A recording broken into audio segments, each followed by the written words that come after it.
Um, Hi, I'm Nisan Sabandan. 9 years na po ako sa Manyet, Minahasa. Dati po ako, nagbabantay sa computer shop nila, sir.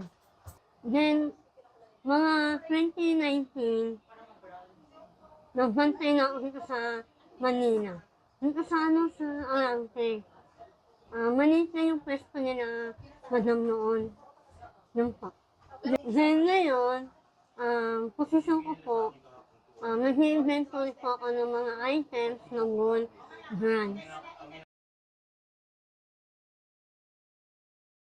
Si Madam po ay sa Richard po, saka yung mga anak po niya, is mamabait po sa kanyang mga empleyado po. Then, lalo po sa akin, sobrang bait nila, then sobrang maintindihin po. Kumbaga, parang minsan po, nagkaroon po kami ng financial problem.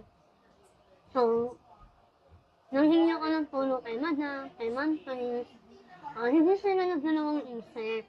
Binigay naman po nila kaagad. Yun po.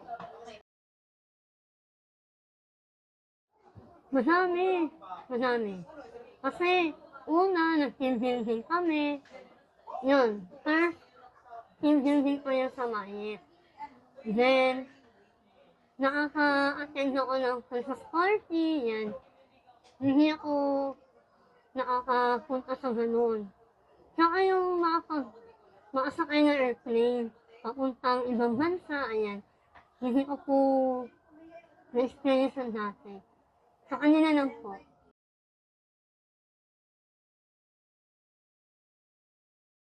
20 years na po ang companies na ito. So, 20 pieces na din, at 20 branches na din po yung branch ng Mayet.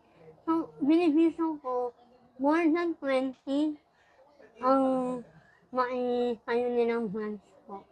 Another 20. Yes po, another 20 branch pa po.